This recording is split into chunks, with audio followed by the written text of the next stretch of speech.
টান টান উত্তেজনার মাঝে শেষ হলো টি-20 বিশ্বকাপের ফাইনাল। ভারত বনাম সাউথ আফ্রিকার মাঝে অনুষ্ঠিত টি-20 বিশ্বকাপের ফাইনাল ম্যাচটিতে একটি বিতর্ক রয়েই গেল।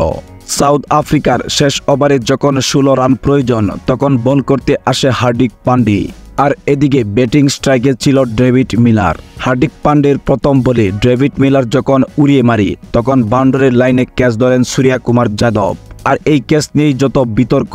সূর্য কুমার যাদব বাউন্ডারি লাইনে যে ক্যাচটি ধরেন এটি কি আসলে ক্যাচ ছিল নাকি ছক্কা, তা নিয়ে নেট দুনিয়ায় ক্রিকেট বিশ্লেষকরা বিভিন্ন মতামত পোষণ করছে, যার পক্ষে বিপক্ষে দিয়েছে অনেকজনে অনেক রায়।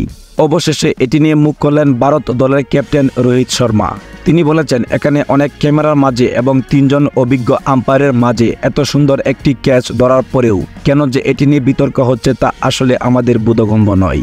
যদিও একসময় ম্যাচটি আমাদের হাত থেকে বের হয়ে গেছিল, কিন্তু আমাদের দলের বোলারদের নৈপুণ্যে এই ম্যাচটিতে আমরা আবার ফিরে আসি এবং সূর্য কুমারের দুর্দান্ত ক্যাচে খেলার পুরা মোমেন্টাম আমাদের দিকে চলে আসে, যার জন্যই আমরা অবশেষে 7 রানের ব্যবধানে জয়লাভ করতে পেরেছি।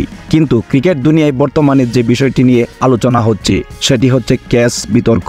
আসলে এখানে যদি উইকেট না হতো তাহলে আম্পায়াররা কখনো উইকেট দিত না। যদিও ভারতের বিপক্ষে রায় দেওয়াতে অনেকে অসন্তুষ্ট হয়েছে, তাতে আমাদের কিছু করার নেই, কারণ আমরা ভালো খেলেছি বলেই আমরা চ্যাম্পিয়ন হয়েছি। কারো তর্কে বিতর্কে আমাদের কিছু যায় আসে না, আমরা ভালো খেলেছি তাই চ্যাম্পিয়ন হয়েছি, এটা আমাদের প্রাপ্য ছিল।